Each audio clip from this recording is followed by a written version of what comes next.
Hello viewers, welcome back to Sakhi. ఈరోజు special టమోటాలతో ఘాటైన రసం. ఇది సీజనల్గా వచ్చే జలుబు, దగ్గు, గొంతు నొప్పితో బాధపడే వారికి మంచి రెమెడీగా ఉపయోగపడుతుంది. మరి వీటి నుండి ఉపశమనం పొందడానికి నేను ఏ రసం పౌడర్ వాడానో, అసలు ఎలా చేశానో వీడియో ఎక్కడ మిస్ కాకుండా చూడండి. ఎందుకంటే మనం వేసే ఇంగ్రీడియంట్స్ కొంచెం ముందు వెనకైనా రసం టేస్ట్ మారిపోతుంది. సో స్కిప్ చేయకుండా తప్పకుండా ఫాలో అవ్వండి.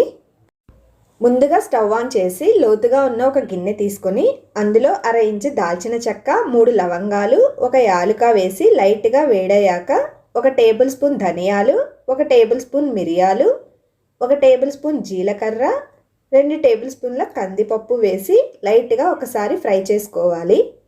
అందులోనే 1 ఇంచు సొంటి కొమ్ము కూడా వేసి సిమ్లోనే వేయించుకోవాలి.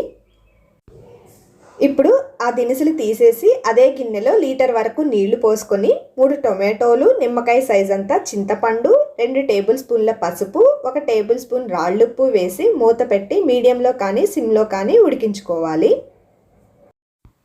ఇప్పుడు ఒక మిక్సీ జార్ తీసుకొని అందులో ముందుగా ఫ్రై చేసుకున్న దినుసులు వేసి దాంతోపాటు సొంటి వేసి కోర్స్గా బ్లెండ్ చేసుకోవాలి.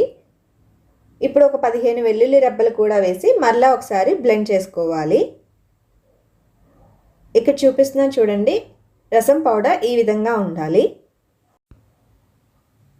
ఇప్పుడు టొమాటోలు, చింతపండు కూడా బాగా ఉడికాయి. స్టవ్ ఆఫ్ చేసి మూత తీసి చల్లగా అయ్యాక టొమాటోల నుండి స్కిన్ తీస్తే స్కిన్ దానంతట అదే ఇలా వస్తుంది. అప్పుడే టొమాటోలన్నీ కరెక్ట్గా ఉడికినట్లు.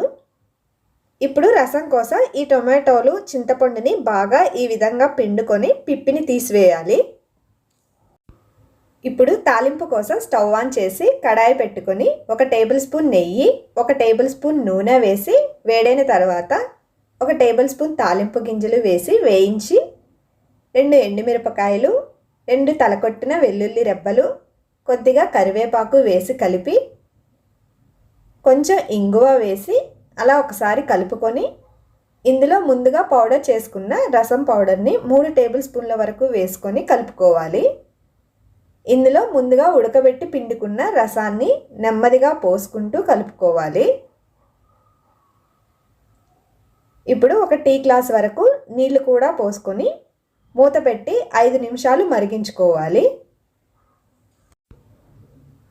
5 నిమిషాల తర్వాత మూత తీసి చూస్తే రసం చూడండి చక్కగా పొగలుగా మరిగింది.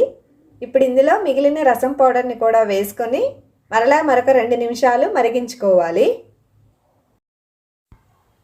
ఇక చివరిగా 1 టేబుల్ స్పూన్ నెయ్యి, కొద్దిగా కొత్తిమీర చల్లుకొని మూత పెట్టి స్టవ్ ఆపేసి సర్వింగ్కి రెడీ చేసుకుందాం.